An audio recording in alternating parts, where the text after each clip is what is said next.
Amis téléspectateurs, bonsoir et merci de votre auguste attention. Nous parlerons ce soir des accords Toltec. Les Toltecs s'inscrivent dans une sorte de fraternité de lumière. Alors, quelle est leur contribution à l'expansion de l'ésotérisme mondial? Dans un instant, nous donnerons la parole à notre spécialiste du jour, qui certainement nous en dira davantage.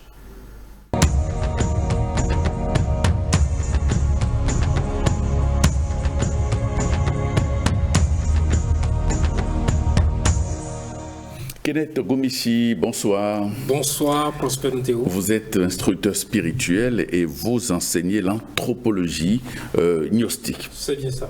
Alors, c'est quoi en réalité les accords Toltec? Avant tout, je tiens à vous remercier de m'avoir invité une fois de plus dans votre émission. C'est toujours une joie pour moi de me retrouver au cœur du mystère. C'est partagé.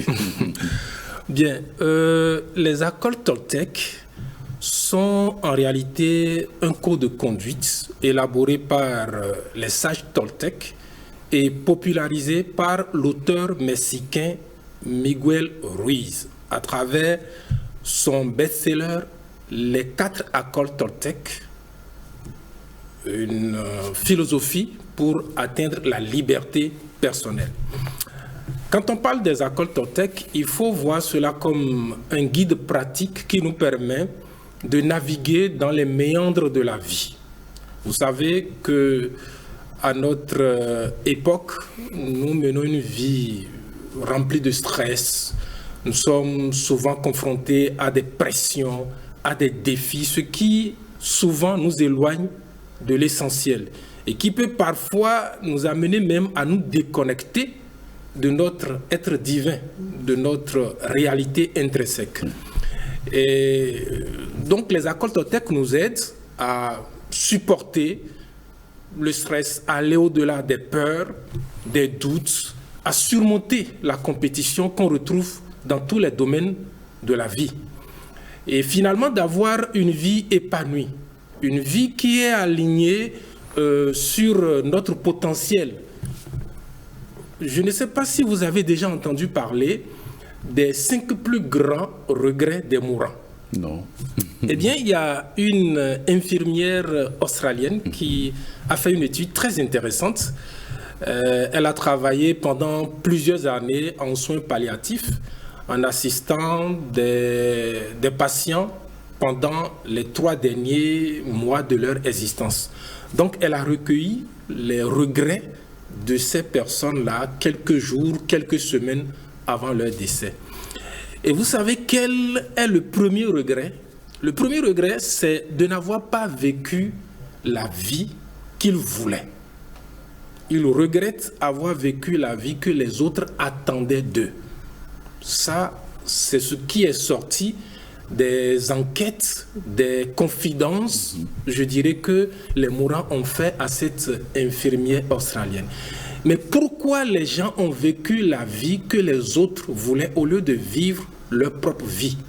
C'est tout simplement parce que nous sommes conditionnés par des milliers d'accords. Des accords que nous avons signés comme ça, les yeux fermés, sans vraiment donner notre consentement. Nous sommes conditionnés par des interdits, de nombreux interdits, par des dogmes, par des superstitions, par des croyances. Et cela nous empêche d'avoir une vie épanouie. Et c'est là qu'interviennent les accords Toltec, qui sont une philosophie de vie. Une philosophie de vie qui nous permet, dans un premier temps, d'avoir l'équilibre intérieur et de participer, de contribuer à la cohésion sociale. Donc quand on parle des accords Toltec, on pense à ce monsieur-là, à cet écrivain mexicain, à son œuvre, les 4 accords Toltec. Mais les accords Toltec sont en réalité une philosophie aussi vieille que le monde, qui permet d'être heureux, d'avoir la liberté individuelle et de travailler à ce qui est la cohésion sociale dans les environnements que nous sommes, dans le milieu que nous sommes. C'est ça. Alors, qui sont donc les Toltecs? Qui sont-ils?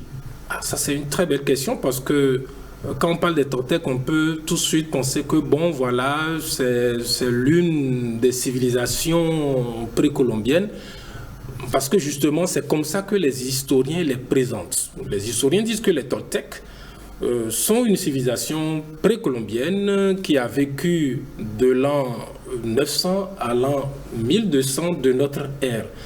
Et eux-mêmes affirment ne pas pouvoir comprendre pourquoi ils ont vécu pendant juste 3 siècles. C'est trop peu. 300 ans pour une civilisation, c'est trop peu. On n'a pas compris pourquoi et comment ils ont disparu brusquement. Mais la réalité, les Toltecs ne sont pas une civilisation. Je ne partage pas cette vision des historiens, et je ne suis pas le seul d'ailleurs. L'auteur des 4 accords Toltecs, Miguel Ruiz, lui-même, il affirme, il dit par exemple que être Toltec, c'est un mode de vie. Être un Toltec est un mode de vie dans lequel n'existe ni leader, ni disciple, chacun a et vit sa propre vérité. Un Toltec devient sage, sauvage et il devient libre. Ce sont les écrits, ce sont les paroles de Miguel Ruiz, l'auteur des 4 Toltecs. Donc on voit bien que il ne conçoit pas les Toltecs comme une civilisation, mais plutôt comme une société secrète, une communauté de sages. Être Toltec, c'est une philosophie de vie. C'est la philosophie de vie qui nous permet d'atteindre la sagesse, d'atteindre la plénitude, d'atteindre l'illumination, d'être sauvage, pas sauvage dans le sens de brutal ou de violent. Non, être sauvage, c'est-à-dire on n'est pas dans un enclos, on n'est pas conditionné par la morale, on n'est pas conditionné par les superstitions, on n'est pas conditionné par les dogmes, par les croyances. Être Toltec, c'est être libre, c'est être sage, c'est travailler pour son propre bonheur et contribuer au bonheur des autres. Donc, les Toltecs, il est clair que ce n'est pas une civilisation. Moi, je pense que les Toltecs sont en réalité une société secrète ayant vécu dans la civilisation des Olmecs même. Dans la civilisation des Olmecs. Mais il y a une légende qu'on attribue aux Toltecs, justement, qui est un peu bizarre, parce que la légende dit que toutes les civilisations ont été fondées par des Toltecs. Toutes les civilisations du monde. Donc, c'est là qu'on comprend qu'il ne s'agit pas d'une civilisation ayant vécu quelque part en Mésoamérique, mais non, que c'est une sagesse ou une communauté de sages, comme je le disais, qu'on peut retrouver un peu partout dans le monde. D'ailleurs, le mot Toltec est défini comme maître bâtisseur. Et toutes les civilisations d'Orient et d'Occident ont été bâties, fondées par des sages. Donc c'est ça, être Toltec, c'est une philosophie de vie, ce n'est pas un groupe humain ayant vécu à un endroit donné, à un moment donné. Les Toltecs sont partout, les Toltecs sont en Afrique, les Toltecs sont en Chine, les Toltecs sont en Inde, ils sont partout. Très bien. Alors expliquez-nous le premier accord Toltec, son contenu et sa portée spirituelle. Le premier accord Toltec dit que votre parole soit impeccable. Impeccable, ça vient du latin peccare, qui veut dire péché. Mais on veut tout simplement dire que votre parole doit être infaillible. Votre parole doit être juste. Nous devons parler avec justesse. Parce que la langue, ce petit muscle que nous avons dans notre bouche, est une épée très puissante. Une épée qu'on peut utiliser pour protéger, pour semer l'amour, l'harmonie, mais on peut aussi utiliser cette épée pour tuer, pour faire du mal. Et c'est justement ce que nous faisons avec le Verbe. Le Verbe est créateur. À chacun de choisir de créer de belles choses avec le Verbe ou de créer de vilaines choses, des choses monstrueuses. Malheureusement, parce que nous n'avons pas conscience du pouvoir du Verbe, nous utilisons le Verbe n'importe comment. Et Miguel Ruiz dit, permettez-moi de le citer une fois encore, il dit « Un seul mot est comme un sort. Et les humains utilisent la parole comme des magiciens noirs, se jetant en toute inconscience des sorts les uns aux autres. Le Verbe est puissant, le Verbe est créateur. Si nous nous référons aux Écritures saintes, à la Genèse, avec quoi Dieu a créé l'univers? Avec le pouvoir du Verbe. On dit que Dieu dit que la lumière soit, et la lumière fut. Chaque fois que Dieu dit quelque chose, la chose se concrétise, se réalise. Si nous venons au prologue de Jean, au commencement était le Verbe. Le Verbe était avec Dieu. Le Verbe était Dieu. C'est très puissant. Et par lui, toute chose va se réaliser. Donc le Verbe, c'est Dieu. Le Verbe est divin. Avons-nous conscience que le Verbe est divin? Certainement pas. En tout cas, beaucoup n'ont pas conscience que le Verbe est divin. Nous ne devons pas utiliser le Verbe pour mentir, pour médire, pour maudire. Non, on doit utiliser le Verbe pour semer l'amour, la concorde, l'harmonie. On ne doit pas utiliser le Verbe non plus contre soi-même. Donc, c'est une épée aussi puissante, sinon je dirais plus puissante que l'Excalibur du roi Arthur. Donc, si nous avons une épée comme ça, on peut protéger les pauvres, on peut travailler pour qu'il y ait l'amour, l'harmonie, la beauté un peu partout dans le monde. Mais faute, comme l'a dit Miguel Ruiz, faute de connaissance, faute d'instruction, nous utilisons le Verbe pour faire beaucoup de tort et c'est extrêmement grave. Et c'est quelque chose, on attribue justement ces accords-là au Toltèque, à une soi-disant civilisation ayant vécu en Mésoamérique, mais on voit que dans toutes les traditions, on insiste sur le Verbe. Un initié, la première des choses, la première des vertus à rechercher chez un initié, c'est sa façon de contrôler le Verbe. Ce ne sont pas les pouvoirs, les prodiges qu'il peut réaliser. Comment il utilise le Verbe? Si vous voulez apprécier tout de suite la sagesse de quelqu'un que vous venez de rencontrer, il faut voir comment il s'exprime, comment il utilise le Verbe. Parce qu'un sage n'utilise pas le Verbe n'importe comment. Il sait que c'est quelque chose de précieux. Donc, notre parole doit être impeccable. Notre parole doit être infaillible. Nous devons parler avec justesse. C'est-à-dire, il ne s'agit pas de s'enfermer dans le mutisme. Non, on va s'exprimer, mais il faut s'exprimer toujours de façon correcte. C'est le maître Samuel Allenville qui dit que nous devons utiliser le verbe correctement parce qu'il y a des moments où parler, c'est un péché, c'est une faute, c'est une erreur grave. À d'autres moments, se taire, c'est grave. Donc, il faut avoir un verbe qui est équilibré, un verbe qui est empreint d'amour, qui est empreint de sagesse, au lieu de l'utiliser pour faire du tort, pour détruire. Vous savez, il y a des gens, il suffit qu'ils placent 2-3 mots et ça va provoquer des tensions, voire des guerres. Donc, nous devons nous rendre compte de cela. Quand nous prenons l'épître de Jacques, Jacques fait l'éloge du verbe également, de la langue. Il dit que c'est comme le gouvernail. Donc, quelqu'un qui arrive à maîtriser sa langue, son verbe, il peut dominer tout le corps. Tout le corps. Donc, la première des vertus que nous devons chercher pour vivre heureux, pour obtenir l'équilibre intérieur et contribuer à la cohésion sociale, c'est de maîtriser notre verbe, de parler avec justesse. Très bien. Alors, que dit alors le deuxième accord Toltec? Le deuxième accord Toltec dit, quoi qu'il arrive, n'en faites pas une affaire personnelle. Quoi qu'il arrive, n'en faites pas une affaire personnelle. Alors, qu'est-ce que cela signifie concrètement? Cela signifie que nous ne devons pas nous prendre comme le centre de l'univers. Il ne faut pas se prendre comme le centre de l'univers. Il ne faut pas penser que tout ce qui se passe est contre nous ou pour nous. J'ai comparé tout à l'heure le premier accord à une épée.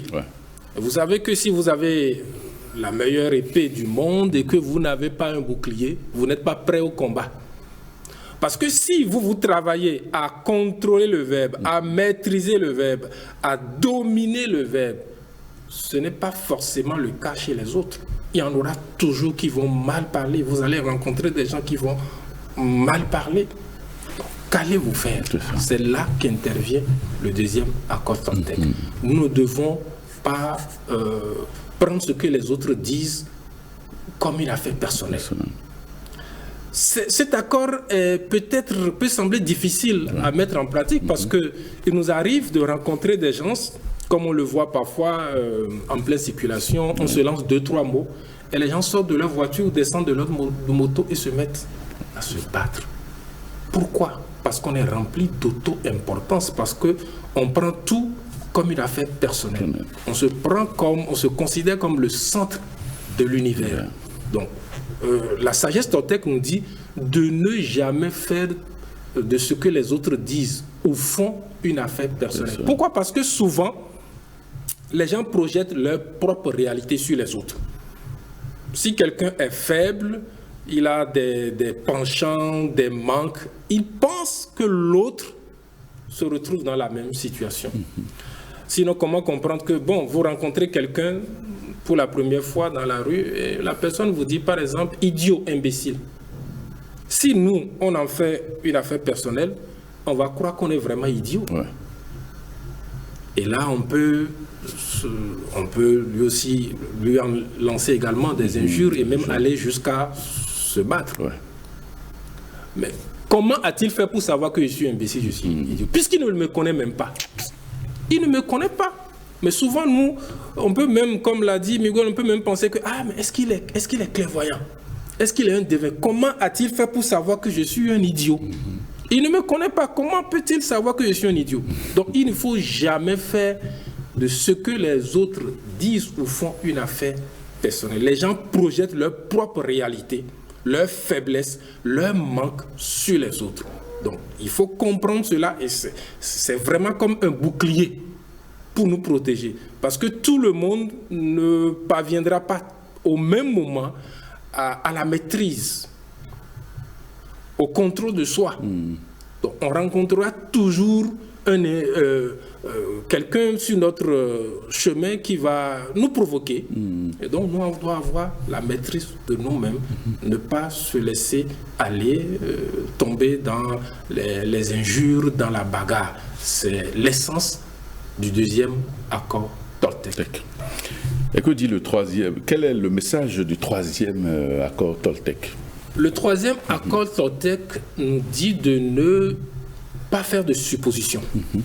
Ne faites pas de suppositions. C'est quoi une supposition? Une supposition, c'est une opinion favorable ou défavorable qui ne résulte pas de preuves tangibles. Or, nous faisons tout le temps des suppositions. Nous faisons des suppositions sur les intentions des autres, sur les gestes des autres. On suppose tout. Et trop de suppositions conduisent à la paranoïa. Et nous vivons dans un monde de suppositions. Il faut arrêter de supposer. Il faut chercher à connaître la vérité. Parce que si on est en train de circuler, par exemple, on voit un accident, une moto, je suppose une grosse moto avec une voiture, tout de suite on peut supposer, oh, les gens avec ces grosses motos, ils conduisent n'importe comment. Voilà une supposition. Et peut-être que c'est l'automobiliste qui a mal conduit. Donc les suppositions nous empêchent de connaître la vérité, la réalité. On ne doit pas supposer. On dit que 90% de nos croyances sont fausses. Et c'est d'ailleurs l'un des concepts que la sagesse Toltec développe. Nous vivons dans un monde de rêve. Nous vivons dans un monde de rêve. Nous rêvons à tout. Et il nous faut sortir de ce rêve. Quand on vient au monde, nos parents, nos proches, nos maîtres, au lieu de nous apprendre à penser, ils nous disent ce qu'il faut penser. On devrait nous apprendre à penser, au lieu de nous dire ce qu'il faut penser. En nous disant ce qu'il faut penser, on nous met dans ce cercle vicieux du rêve, de Maya, de l'illusion. Et il faut en finir avec cette illusion, sinon on n'aura pas la paix intérieure, on n'aura pas l'équilibre intérieur, on ne va pas trouver le bonheur tant recherché. Donc, les suppositions ne nous permettent pas de nous élever spirituellement. Et les suppositions créent des malentendus. Les suppositions créent des divorces. Les suppositions créent des séparations entre amis. On ne peut pas imaginer les dégâts que les suppositions peuvent créer. Donc on doit arrêter de supposer et chercher à connaître la réalité, la vérité. Donc c'est un accord qui paraît simple, mais qui a tout son sens. Et qui d'ailleurs a le sens du mot accord même, parce que quand on parle d'accord, c'est quelque chose que nous devons choisir nous-mêmes. C'est tout le contraire des lois, des commandements. Une loi s'impose à nous. Un commandement s'impose à nous. Or, l'accord suppose la liberté de choix. C'est clair. On doit choisir. Très bien. Le 4e accord nous dit « Faites toujours de votre mieux ». Faites toujours de votre mieux. Bon, il faut comprendre par là que notre mieux n'est pas le même tout le temps. Notre mieux aujourd'hui ne sera pas notre mieux demain. Peut changer selon les circonstances. C'est-à-dire qu'il faut donner le meilleur de soi-même. Faire de son mieux nous permet d'éviter les déceptions. Quand nous nous engageons dans un projet, dans une affaire, et on sait qu'on a fait de son mieux, même si l'affaire ne se termine pas comme on l'aurait souhaité, on n'aura pas de regret parce qu'on sait qu'on a fait de son mieux. Il y a un adage qui dit « La plus belle femme au monde ne peut donner que ce qu'elle a ». Quand on fait de son mieux, voilà le genre de phrase qu'on peut prononcer. Donc, faire de son mieux, il faut voir la chose en termes d'efficience et non d'efficacité. Il y a une anecdote très intéressante dans le livre de Miguel Ruiz que je voudrais partager ici.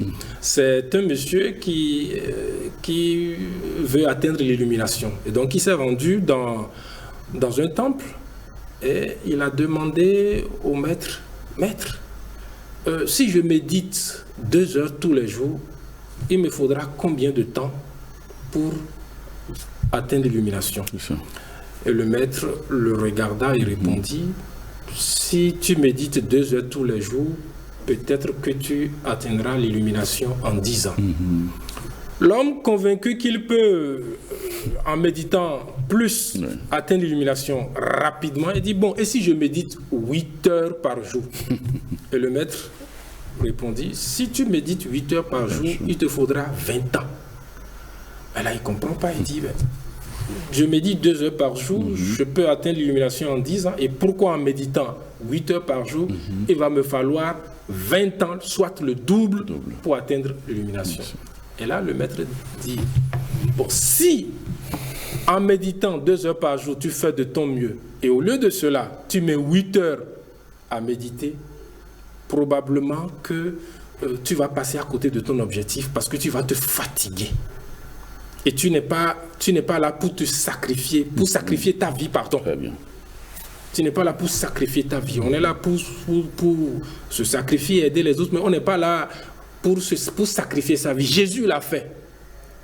Jésus l'a fait et nous autres, on n'a pas besoin de faire ce que Jésus a fait. Non. D'accord? Donc, on est là pour vivre mieux, pour aider nos semblables. D'accord?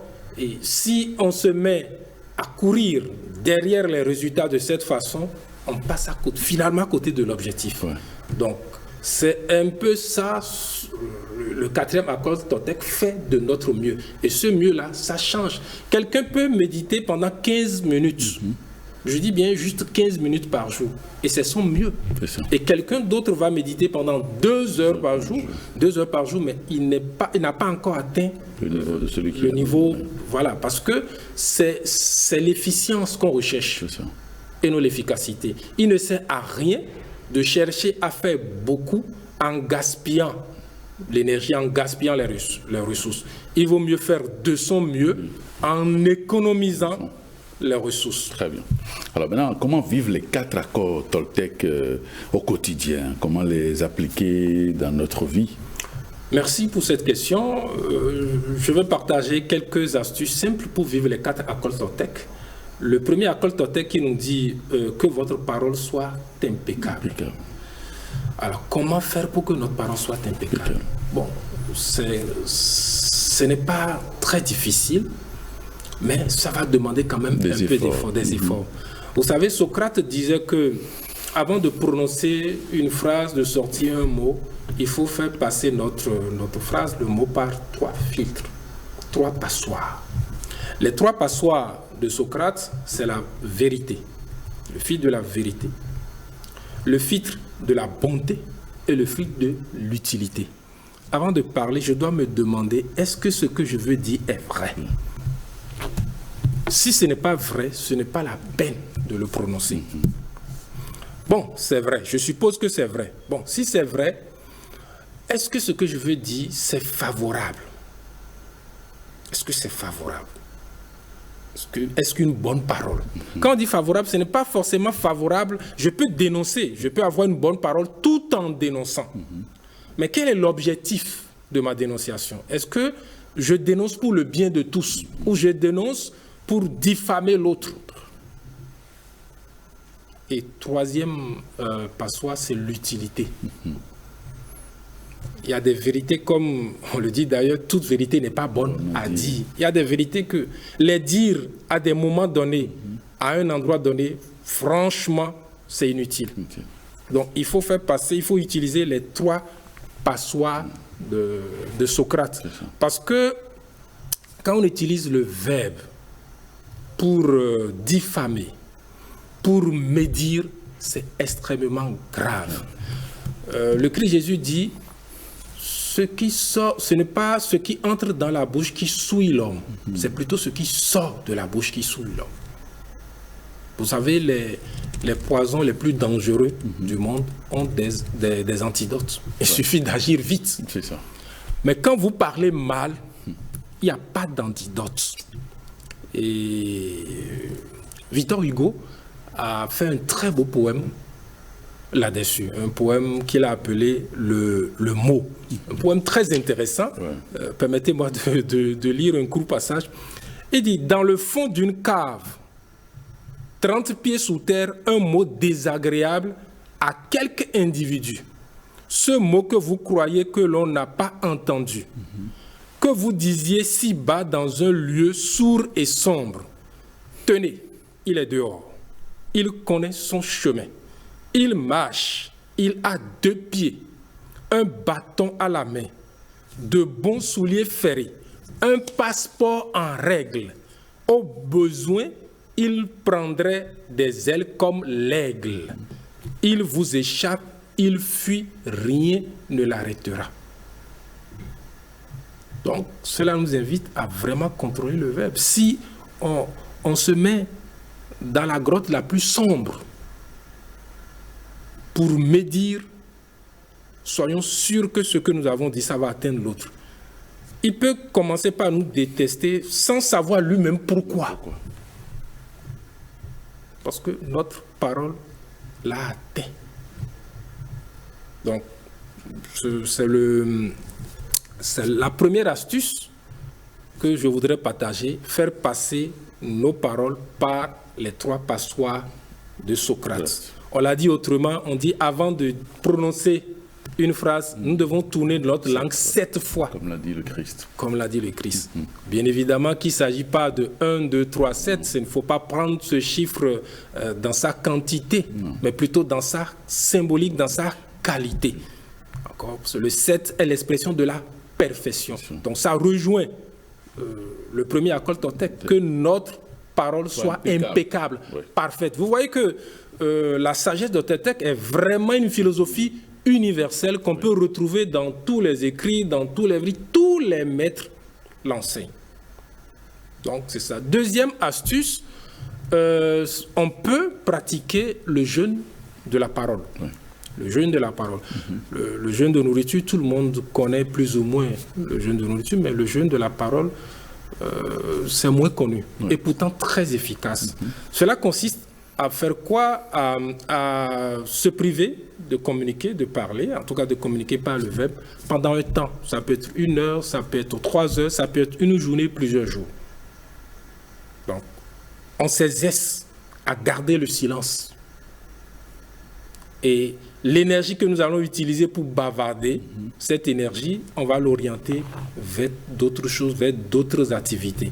Donc, avec les 3 filtres de Socrate et le jeûne de la parole, nous pouvons peu à peu, progressivement, développer une parole impeccable. Je dis bien progressivement parce que on ne va pas le faire du jour au lendemain. Et c'est ça, en quelque sorte, le sens du 4e accord Toltec, fait de votre mieux. Miguel Ruiz dit que c'est l'accord qui permet progressivement d'appliquer les autres. On va pas, si nous comprenons bien le premier accord Toltec, nous comprenons bien la portée, la puissance du verbe, n'allons pas avoir un verbe impeccable, une parole impeccable du jour au lendemain.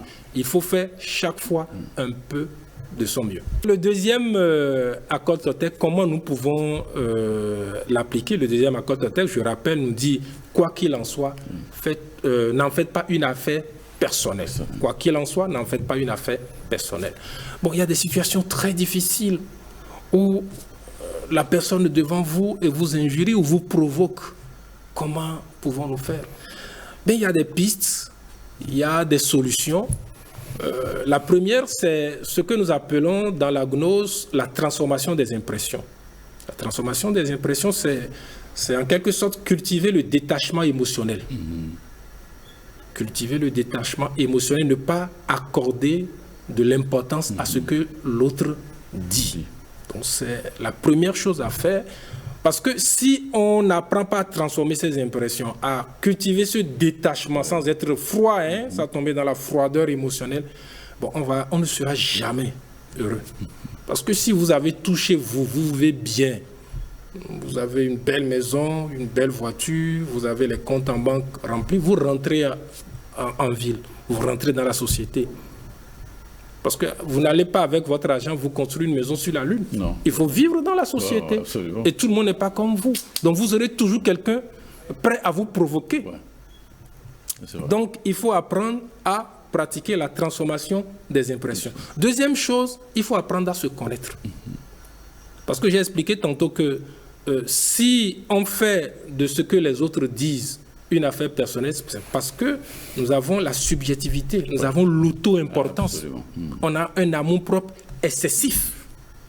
Donc il faut apprendre à se connaître soi-même, à s'étudier, à s'analyser, à connaître ses propres défauts. N'attendons pas que les autres dénoncent nos défauts. Parce que si je connais mes défauts et que l'autre, par exemple, il m'insulte gourmand, et je sais au fond de moi, parce que je me suis auto-analysé, je me suis auto-observé, je sais au fond de moi que je suis gourmand, je ne vais pas me sentir blessé.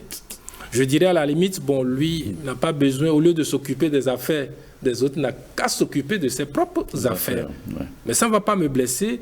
Probablement que je n'irai pas à me battre avec cette personne parce que je sais au fond de ma conscience que je suis un gourmand. Donc, il y a tendance en toi.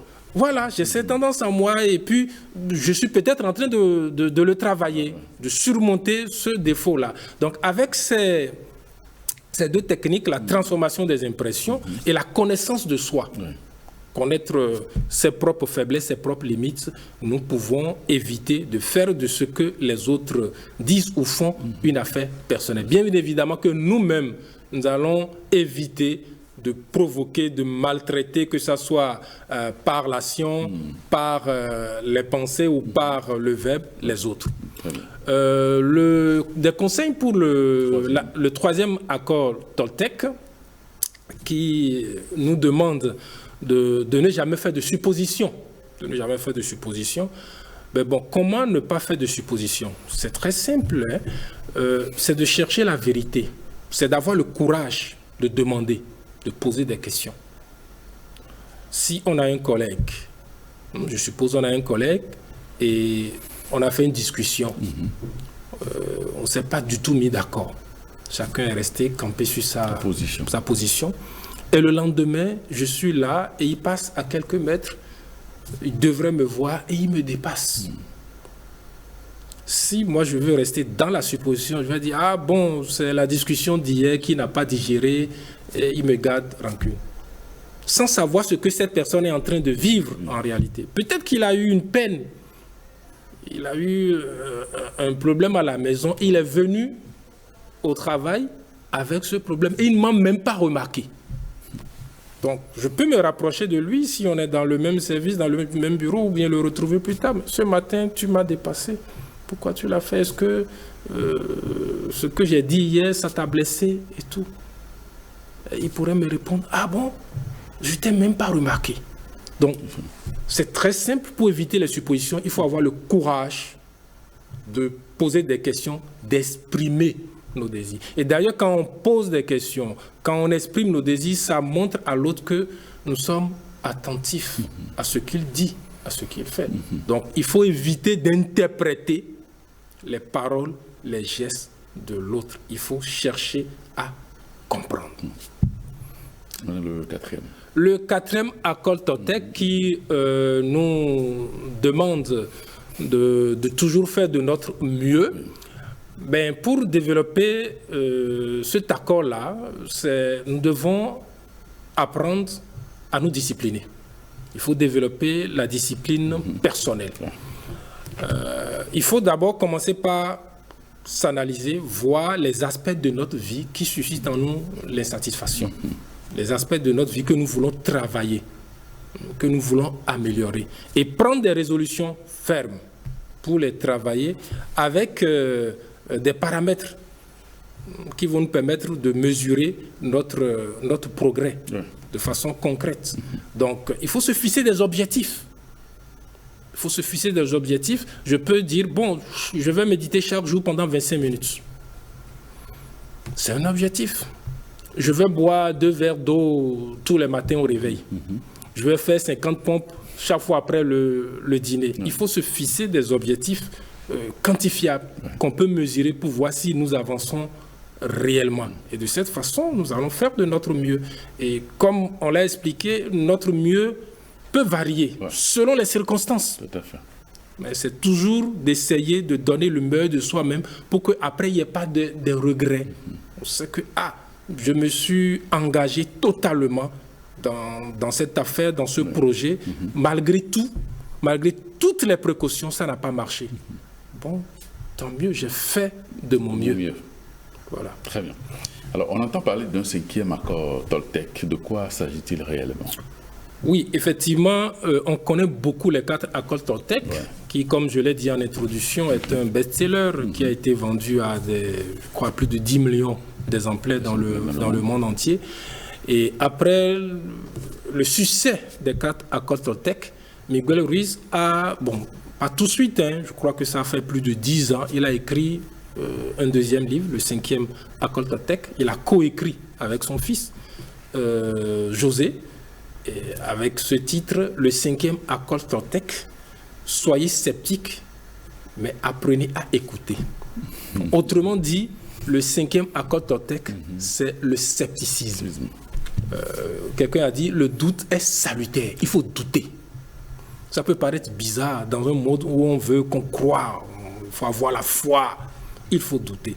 Et pourtant, en ces temps de fake news, en ces temps d'intelligence artificielle, où, quand on voit une image, on ne peut vraiment pas savoir si c'est la réalité ou si l'image a été fabriquée par un robot, on est en droit de douter. Il faut être sceptique. Et ce qui est intéressant, il dit, le 5e accord Toltec est la voie de la maîtrise de soi.